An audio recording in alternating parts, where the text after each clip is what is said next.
أعوذ بالله من الشيطان الرجيم بسم الله الرحمن الرحيم الذين آمنوا ولم يلبسوا إيمانهم بظلم أولئك لهم الأمن وهم مهتدون۔ جو لوگ ایمان لائے اور اپنے ایمان کو ظلم سے آلودہ نہیں کیا انہی کے لیے امن ہے اور وہی راہ راست پر ہیں۔ یہ سورہ انعام کی 82 نمبر کی آیت ہے۔ اس میں اللہ تعالیٰ نے اس بات کو واضح فرما دیا کہ اللہ تعالیٰ کو ایمان وہی پسند ہے جو شرک کے ساتھ گڈ مڈ نہ ہو، ورنہ کوئی اگر ایمان کے ساتھ شرک کو بھی ملا دے گا تو پھر اللہ تعالیٰ اس کو پسند نہیں فرماتے اور اس کو قبول نہیں فرمائیں گے۔ یہاں پر ایک لفظ ظلم آیا ہے۔ ظلم کے تعلق سے حدیث میں آتا ہے کہ جب یہ آیت نازل ہوئی تو صحابہ کرام رضی اللہ تعالیٰ علیہم اجمعین نبی کریم صلی اللہ علیہ وسلم کے پاس حاضر ہو کر پوچھا کہ یا رسول اللہ، کون ہے ہم میں سے ایسا جو ظلم سے آلودہ نہ ہو؟ وہ لوگوں نے ظلم کو یہ سمجھا کہ عام طور پر ظلم جیسے گناہ یا کمزوری، کوتاہی یا حق تلفی کو کہا جاتا ہے، اس کا مطلب لیا۔ تو رسول اللہ صلی اللہ علیہ وسلم نے فرمایا کہ اس کا مطلب یہ نہیں ہے۔ یہاں پر اس آیت میں ظلم سے مراد وہ مطلب ہے جو سورہ لقمان میں حضرت لقمان نے اس کا اظہار فرمایا تھا، ان الشرک لظلم عظیم فرما کر، شرک ظلم عظیم ہے فرمایا تھا۔ تو یہاں پر اس سے مراد وہ ہے، تو اس کو واضح فرمایا گیا۔ بتلانا یہ ہے کہ اللہ تعالیٰ اس آیت میں بالکل اس بات کو واضح فرمائے ہیں کہ وہی ایمان اللہ کے نزدیک معتبر ہوگا جو عقیدے اور عمل کے شرک سے پاک ہو۔ جو عقیدہ اور عمل کے شرک سے پاک نہیں ہوگا، آلودہ ہوگا، تو پھر اللہ تعالیٰ اس کو قبول نہیں فرمائیں گے، کیونکہ اللہ تعالیٰ ایسا ویسا ایمان قبول کرنے والے نہیں، بلکہ خالص چاہیے ان کو۔ اگر وہ خالص نہیں ہوگا تو پھر اس کی کوئی اہمیت اللہ کے پاس نہیں ہے۔ اس لیے ایسے لوگوں کے لیے نہ امن ہے اور نہ ہی ہدایت اور راہ راست پر وہ ہو سکتے ہیں۔ اس سلسلے میں اگر آپ دیکھیں تو یہ یہاں پر ظلم جو بات آئی ہے شرک سے جو ہے اس کو تعبیر کیا گیا ہے۔ تو یہ مشرک صرف وہ نہیں ہے جو بت پرستی کرے، بلکہ ہر وہ شخص مشرک ہے جو اگرچہ کہ انہیں بتوں کی پوجا تو نہیں کرتا اور وہ اسلام کا کلمہ پڑھنے والا بھی ہو، نہ صرف بتوں کی پوجا نہیں کرتا بلکہ اسلام کا کلمہ بھی پڑھنے والا ہو، لیکن اگر وہ اللہ کی کسی اور مخلوق کے ساتھ، چاہے وہ انبیاء کرام ہو، چاہے وہ فرشتہ ہو، چاہے وہ اولیاء ہو، چاہے اور کوئی ہو، ان کو بھی اللہ تعالیٰ کی جو خصوصی صفات ہے وہ صفات میں شریک سمجھتا ہے برابر کا، جیسا کہ علم و قدرت وغیرہ، تو اس کا مطلب یہ ہے کہ وہ مشرک ہے۔ یعنی اگر اللہ تعالیٰ کی جو خصوصی صفات ہے، علم و قدرت اور دیگر صفات، اس میں اگر کوئی کسی اور کو بھی، چاہے وہ کسی درجے کا انسان ہو، اللہ تعالیٰ کے ساتھ اگر شریک سمجھتا ہے تو اس کا مطلب یہ ہو گیا کہ وہ جو ہے شرک کر رہا ہے۔ یعنی وہ ان کے پاس اپنی حاجت روائی کے لیے جاتا ہو، جو اولیاء اللہ اور ان کے مزارات پر اس غرض سے جاتا ہو کہ وہ میری حاجت روائی کر دیں گے، اور اپنی حاجتیں، منتیں، مرادیں ان سے مانگتا ہے، جیسا کہ صحت اور مال و دولت اور کام کاج اور کاروبار میں ترقی اور بچوں کی رشتوں کے لیے، اور یعنی دیگر جو مسائل میں گھرا ہوا انسان، وہ مسائل سے باہر نکلنے کے لیے، قانونی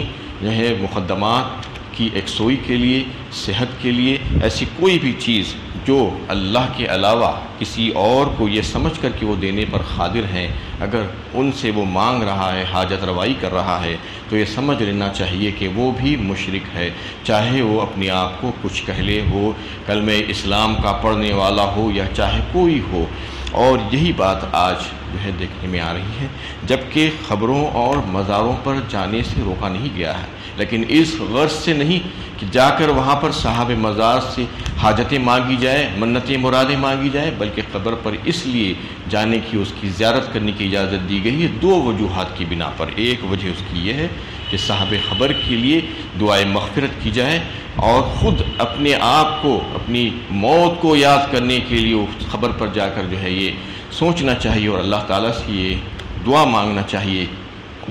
کہ کل تک یہ لوگ جو ہے زمین پر چلتے پھرتے تھے اور آج زمین میں کے اندر پہنچ گئے ہیں، ہمارا حال بھی ایسا ہی ہونے والا ہے، لہٰذا ہم کو تیاری کرنا نصیب فرما دیجئے۔ موت سے پہلے موت کی بہترین تیاری، اس کے لیے عبرت اور نصیحت حاصل کرنے کے لیے جانا ہے، نہ کہ صاحب خبر سے کچھ مانگنے کے لیے۔ آج دیکھیے کہ دنیا میں جو ہے ان کے آستانوں کو آباد کر دیا گیا ہے، جو خبروں میں مدفون ہیں ان کے پاس جا کر رو کر گڑ گڑا کر دعائیں مانگی جاتی ہیں، بالکل اس طریقے سے جیسا کہ اللہ تعالیٰ سے مانگی جاتی ہے۔ ان کے پاس کوئی اختیارات اللہ تعالیٰ نے دے کر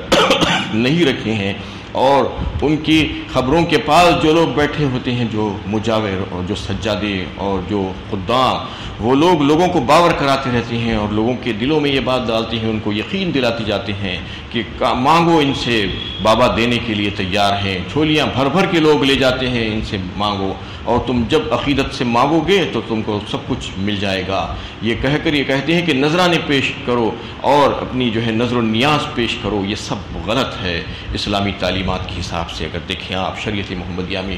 اس کا کیا مقام اور مرتبہ ہے، کہاں پر یہ چیز درست ہو سکتی ہے؟ یہ بالکل غلط، دھوکہ، فریب، جھوٹ ہے اور باطل ہے۔ چاہے کوئی اپنے آپ کو 1000 بار مسلمان ہونے کا دعویٰ کرے، ایماندار ہونے کا دعویٰ کرے، اور اگر یہ کام نہیں چھوڑے گا تو اس کا مطلب یہ ہے کہ اس کی کوئی قدر و قیمت اللہ کے قریب نہیں ہے، اللہ کے نزدیک اللہ تعالیٰ کو ایسے لوگ اور ایسا ایمان مطلوب نہیں ہے، کیونکہ اللہ تعالیٰ نے کئی ایک صورتوں میں واضح طور پر فرما دیا کہ مجھ سے براہ راست مانگو، تمہاری جو بھی حاجتیں ہیں میں تمہیں دینے کے لیے تیار ہوں۔ ربکم ادعونی استجب لکم، فرمایا سورہ مومن 24ویں پارے میں، رب فرماتے ہیں کہ مانگو مجھ سے، میں تمہاری دعائیں، تمہاری حاجتیں قبول کرنے کے لیے تیار ہوں۔ وَإِذَا سَأَلَكَ عِبَادِي أَنِّي فَإِنِّي قَرِيبٌ، سورہ بقرہ میں جو ہے بات واضح فرما دی کہ دوسرے پارے میں کہ جب میرے بندے میرے بارے میں پوچھتے ہیں تو کہو کہ میں ان کے بہت قریب ہوں۔ وَإِذَا سَأَلَكَ عِبَادِي أَنِّي فَإِنِّي قَرِيبٌ أُجِيبُ دَعْوَةَ الدَّاعِ إِذَا دَعَانِي فَلْيَسْتَجِيبُوا، اور جب وہ پکارتے ہیں، دعائیں کرتے ہیں، مجھ سے کچھ مانگتے ہیں تو میں ان کی دعاؤں کو قبول کرتا ہوں۔ نحن اقرب الیہ من حبل الورید، فرمایا سورہ قاف 26ویں پارے میں، ہم تو ان سے جو ہے ان کے شہرک سے بھی زیادہ قریب ہیں۔ تو اللہ تعالیٰ تو فرما رہے ہیں کہ ہم بہت قریب ہیں، ہم سے مانگو، ہم دینے کے لیے تیار ہیں۔ اللہ تعالیٰ قادر مطلق ہیں، سب کچھ کر سکتے ہوں،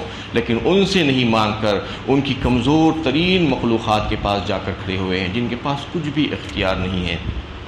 کسی چیز کے کام کے کرنے کے سلسلے میں مسلمانوں کے پاس دلیل ہونی چاہیے، دلیل کے بغیر اگر کوئی کام کریں گے تو پھر وہ تباہ و برباد ہو جائیں گے۔ دلیل صرف 4 بن سکتی ہیں۔ سب سے پہلی دلیل یہ ہے کہ قرآن، اور دوسری دلیل یہ ہے کہ سنت رسول، اور تیسری دلیل یہ ہے کہ اجماع صحابہ، اور چوتھی دلیل یہ ہے کہ قیاس شرع۔ یہ 4 میں سے کوئی ایک ہونا چاہیے۔ اگر کسی کام کے سلسلے میں اگر کوئی یہ سمجھ رہا ہے کہ کام صحیح اور درست ہے تو یا تو قرآن میں ہونا چاہیے یا سنت رسول میں ہونا چاہیے، اجماع صحابہ سے جو ہے ثابت ہونا چاہیے، ورنہ جو ہے قیاس کے ذریعے سے، اجتہاد کے ذریعے سے جو ہے کوئی مسئلے کا حل نکالا گیا ہو تو وہ جو ہے قابل قبول ہوگا، اس کے علاوہ کوئی چیز دلیل نہیں بن سکتی۔ اور یہ سمجھنا چاہیے کہ اللہ تعالیٰ ہی کی بادشاہت ہے اور ملکیت ہے ساری کائنات پر۔ وَلِلَّهِ مُلْكُ السَّمَاوَاتِ وَالْأَرْضِ وَاللَّهُ عَلَى كُلِّ شَيْءٍ قَدِيرٌ، فرمایا اللہ تعالیٰ نے سورہ آل عمران 4 پارے میں۔ یعنی اللہ تعالیٰ ہی بادشاہ ہے اور مالک ہے ساری کائنات کا، آسمانوں اور زمین اور اس کے درمیان جو کچھ بھی ہے اس کا مالک وہی ہے۔ اس کا مطلب ہے کہ جو مالک ہے اس کے پاس اختیارات ہوں گے اور وہ جو چاہے جس طریقے سے چاہے کرے گا، اور اس نے اپنے اختیارات کسی کو بھی نہیں دیے ہیں۔ کہیں پر بھی یہ بات نہیں بتائی گئی ہے کہ میں نے اپنے اختیارات فلاں کو اور فلاں کو اور فلاں کو دیے ہیں۔ کسی نبی، کسی رسول، کسی فرشتہ اور کسی ولی اور کسی اور مخلوق کو اللہ تعالیٰ نے اپنے اختیار میں سے کچھ بھی نہیں بانٹا ہے، اور بالکل اس کی وضاحت فرما دی گئی ہے کہ کسی کے پاس کچھ نہیں ہے، مانگنا ہو تو مجھ سے مانگو، میرے پاس کلی اختیارات ہے، میں قادر مطلق ہوں، میں عالم الغیب ہوں، میں باخبر ہوں تمہارے سارے کاموں سے۔ اس کے باوجود اگر کوئی اللہ تعالیٰ کو چھوڑ کر کسی اور سے مانگتا ہے تو سمجھنا چاہیے کہ وہ کہاں جا رہا ہے اور کس راستے پر جا رہا ہے۔ کسی کی مجال نہیں کوئی یہ کہہ سکے کہ میرے پاس بھی یہ اختیارات ہیں، میں بھی کسی کو کچھ دے سکتا ہوں، میں بھی کسی کی حاجت روائی کر سکتا ہوں، کسی نے نہیں کہا، لیکن لوگوں نے ان سے جوڑ دیا، ان سے منسوب کر دیا اپنے فائدے کی خاطر، اپنی حرام خوری کی خاطر دکانیں سجا کر بیٹھ گئے ہیں اور کہہ رہے ہیں کہ مانگو مل جائے گا، نہیں ملے گا، کہیں سے نہیں ملے گا۔ یہ شرک ہے، یہ سمجھ لینا چاہیے۔ یہ اللہ تعالیٰ کے ساتھ جو ہے کسی اور کو شریک کرنا، اس کی صفات میں جو ہے جو خصوصی صفات ہے جس میں کوئی اور شریک نہیں ہے، اس کے ساتھ یہ سمجھ کر کے وہ بھی ہمیں دے سکتے ہیں، جبکہ اللہ کے نبی صلی اللہ علیہ وسلم کا کیا معاملہ تھا۔ آپ تو جو ہے سید البشر ہے اور خیر البشر ہیں، اور جو ہے آپ جو ہے محسن انسانیت ہے، ہادی اعظم ہیں، تاجدار مدینہ ہیں، کتنے محبوب ہیں اللہ تعالیٰ کو۔ اس کے باوجود آپ سے اعلان کروایا جا رہا ہے بار بار، سورہ اعراف 9ویں پارے میں بھی جو ہے اللہ تعالیٰ نے آپ ہی کی زبانی یہ اعلان فرما دیا، کہہ دیجئے کہ میرے پاس کچھ نہیں ہے، میرے پاس اختیارات نہیں ہیں۔ قُل لَا أَمْلِكُ لِنَفْسِي نَفْعًا وَلَا ضَرًّا إِلَّا مَا شَاءَ اللَّهُ، یعنی کہہ دیجئے کہ میں مختار نہیں ہوں، میں جو ہے اس بات کا مالک نہیں ہوں کہ نفع و نقصان میری ذات کے لیے بھی میں جو ہے اس بات کا اختیار نہیں رکھتا، مگر صرف اتنا کہ اللہ تعالیٰ جتنا چاہے۔ وَلَوْ كُنْتُ عَالَمُ الْغَيْبَ لَأَسْتَكْثَرْتُ مِنَ الْخَيْرِ وَمَا مَسَّنِيَ السُّوءُ، فرمایا اس کے بعد، اور اگر میں جانتا ہوتا علم الغیب، غیب کا علم مجھے معلوم ہوتا پہلے سے، اگر میں جان لیتا تو پھر میں اپنے لیے بہت سا خیر اور نفع جمع کر لیتا اور نقصانات سے اپنے آپ کو محفوظ کر لیتا۔ یہ آپ صلی اللہ علیہ وسلم کی زبان سے خل کہہ کر کہا جا رہا ہے۔ خل کہا جب کہا جاتا ہے تو بڑی تاکید کے ساتھ آپ صلی اللہ علیہ وسلم سے اس لیے کہا جاتا ہے کہ آپ کہہ دیجئے لوگوں سے کہ یہ بات کو واضح فرما دیجئے صراحت کے ساتھ، تو آپ صلی اللہ علیہ وسلم نے خود فرما دیا کہ میں اس کا مالک نہیں ہوں۔ جب آپ صلی اللہ علیہ وسلم مالک نہیں ہیں، آپ کے پاس اختیار نہیں ہے، تو پھر امت کے دیگر لوگوں کے پاس اختیارات کہاں سے آ سکتے ہیں؟ جو لوگوں نے یہ باتیں کی ہیں وہ صرف جھوٹ اور دھوکہ ہے، اس کے علاوہ اور کچھ نہیں ہے، کوئی دلیل ان کے پاس نہیں ہے، جبکہ دلیلیں اس کے خلاف پڑتی ہیں، جیسا کہ میں نے ابھی آپ کے سامنے کئی ایک آیتیں اللہ تعالیٰ نے اپنی مختلف صورتوں میں بیان فرمائی ہے کہ براہ راست مجھ سے مانگا جائے، میں دینے کے لیے تیار ہوں۔ اس کے باوجود اللہ تعالیٰ سے نہیں مانگ کر ادھر یا ادھر جا کر مانگنا اور یہ سمجھنا کہ یہ ہماری حاجت روائی کر سکتے ہیں، یہ بالکل غلط بات ہے۔ اس سلسلے میں جب ان سے یہ کہا جاتا ہے کہ تم ایسا کیوں کرتے ہو، وَيَعْبُدُونَ مِن دُونِ اللَّهِ مَا لَا يَضُرُّهُمْ وَلَا يَنفَعُهُمْ وَيَقُولُونَ هَؤُلَاءِ شُفَعَاؤُنَا عِندَ اللَّهِ، سورہ یونس 11ویں پارے میں جو ہے اس بات کو واضح کیا گیا۔ جب ان سے پوچھا جاتا ہے کہ تم ان کی اور ان کی عبادت کیوں کرتے ہو اللہ تعالیٰ کے علاوہ جو تم کو کوئی نہ نفع پہنچا سکے اور نہ نقصان، تو یہ کہتے ہیں کہ یہ اللہ تعالیٰ کے ہاں ہمارے سفارشی ہے، یہ واسطہ وسیلہ سمجھتے ہیں ان کو، اور کہتے ہیں اپنی حجت پوری کرتے ہیں لوگوں کے سامنے، اور یہ دلیل سمجھ کر لوگوں کو دیتے ہیں کہ کیا بہترین دلیل ہم نے دے دی کہ ہم ان کے پاس سفارش کرانے کے لیے جاتے ہیں، ان سے مانگنے کے لیے نہیں جاتے۔ وَيَعْبُدُونَ مِن دُونِ اللَّهِ مَا لَا يَضُرُّهُمْ وَلَا يَنفَعُهُمْ وَيَقُولُونَ هَؤُلَاءِ شُفَعَاؤُنَا عِندَ اللَّهِ قُلْ أَتُنَبِّئُونَ اللَّهَ بِمَا لَا يَعْلَمُ فِي السَّمَاوَاتِ وَلَا فِي الْأَرْضِ سُبْحَانَهُ وَتَعَالَى عَمَّا يُشْرِكُونَ، اللہ تعالیٰ فرما رہے ہیں اسی آیت میں، کہہ دیجیے آپ ان لوگوں سے کہ تم ایسی باتیں بتا رہے ہو اللہ تعالیٰ کو جس کی اللہ تعالیٰ کو خبر نہیں ہے، اللہ تعالیٰ کو نہیں معلوم کہ اس کا کوئی شریک بھی ہے، اس کا کوئی سفارشی بھی ہے۔ یعنی گویا کہ یہ مشرکین اللہ تعالیٰ کو اس بات کی خبر دینا چاہ رہے ہیں کہ اللہ تیرے ساتھ جو ہے اور تیرے شریک بھی ہیں اور تیرے سفارشی بھی ہیں جو اپنے عقیدت مندوں کی سفارش کریں گے۔ اللہ تعالیٰ فرما رہے ہیں باطل ہے، غلط ہے یہ سب چیزیں، اور اللہ تعالیٰ پاک ہے، سبحانہ وتعالی عما یشرکون، یہ شرک باتوں سے یہ لوگوں کی جو ہے جو کلمات یہ ادا کر رہے ہیں اور یہ جو کہہ رہے ہیں کہ سفارش کریں گے، کوئی سفارش نہیں کرے گا